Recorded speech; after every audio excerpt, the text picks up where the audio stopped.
حضرت ابو ہریرہ رضی اللہ تعالی عنہ سے روایت ہے، ایک شخص نے حضور نبی کریم صلی اللہ علیہ وسلم سے سوال کیا کہ اے اللہ کے رسول صلی اللہ علیہ وسلم، لوگوں میں میرے حسن سلوک کا مستحق کون ہے؟ آپ صلی اللہ علیہ وسلم نے فرمایا تمہاری ماں۔ اس نے پھر کہا کون؟ آپ صلی اللہ علیہ وسلم نے فرمایا تمہاری ماں۔ اس نے پھر کون؟ آپ نے فرمایا تمہاری ماں۔ اس نے پھر عرض کی پھر کون؟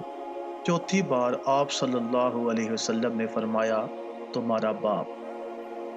حضرت عبداللہ بن مسعود رضی اللہ تعالیٰ عنہ کا بیان ہے کہ میں نے حضور نبی کریم صلی اللہ علیہ وسلم سے سوال کیا، اللہ تعالیٰ کو کون سا عمل محبوب ہے؟ تو آپ صلی اللہ علیہ وسلم نے ارشاد فرمایا بر وقت نماز ادا کرنا۔ میں نے عرض کی پھر کون سا؟ آپ صلی اللہ علیہ وسلم نے ارشاد فرمایا والدین سے نیکی کرنا۔ میں نے عرض کیا پھر کون سا؟ آپ صلی اللہ علیہ وسلم نے ارشاد فرمایا اللہ کی راہ میں جہاد کرنا۔ حضرت عبداللہ بن عمر رضی اللہ تعالیٰ عنہ سے روایت ہے، ایک شخص آپ صلی اللہ علیہ وسلم کی خدمت میں حاضر ہوا۔ آپ صلی اللہ علیہ وسلم سے جہاد کے لیے اجازت طلب کی تو آپ صلی اللہ علیہ وسلم نے فرمایا کیا تمہارے والدین زندہ ہیں؟ اس شخص نے عرض کی جی ہاں۔ تو آپ صلی اللہ علیہ وسلم نے فرمایا پھر انہی کی خدمت کر کے جہاد کر۔ حضرت معاویہ بن جاہمہ رضی اللہ تعالیٰ عنہما کا بیان ہے، حضرت جاہمہ رضی اللہ تعالیٰ عنہ حضور نبی کریم صلی اللہ علیہ وسلم کے پاس آئے اور عرض کرنے لگے یا رسول اللہ، میں جہاد کرنا چاہتا ہوں اور آپ صلی اللہ علیہ وسلم سے مشورہ لینے آیا ہوں۔ آپ صلی اللہ علیہ وسلم نے ارشاد فرمایا کیا تمہاری ماں زندہ ہے؟ انہوں نے کہا جی ہاں۔ تو آپ صلی اللہ علیہ وسلم نے فرمایا ماں کی خدمت میں لگے رہو کیونکہ جنت اسی کے قدموں کے پاس ہے۔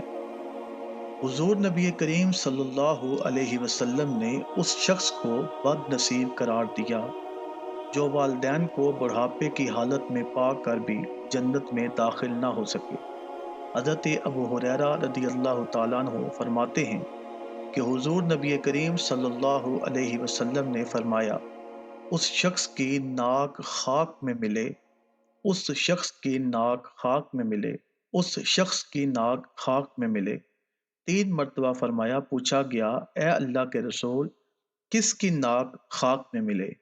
تو آپ صلی اللہ علیہ وسلم نے فرمایا جس نے ماں باپ دونوں کو یا ان میں سے کسی ایک کو بحالت بڑھاپا پایا اور پھر جنت میں داخل نہ ہو سکا، یعنی ان کی خدمت کر کے یا انہیں راضی رکھ کر جنت کا حقدار نہ بن سکا۔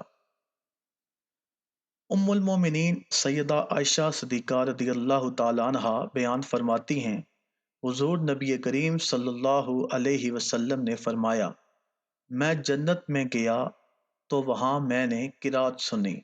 میں نے پوچھا یہ کون ہے؟ تو جواب ملا حارثہ بن نعمان رضی اللہ تعالی عنہ۔ پھر آپ صلی اللہ علیہ وسلم نے فرمایا ماں باپ سے نیکی اسی طرح ہوتی ہے، ماں باپ سے نیکی کا یہی فائدہ ہوتا ہے، یعنی وہ اپنے والدین کے ساتھ حسن سلوک سے پیش آتے تھے۔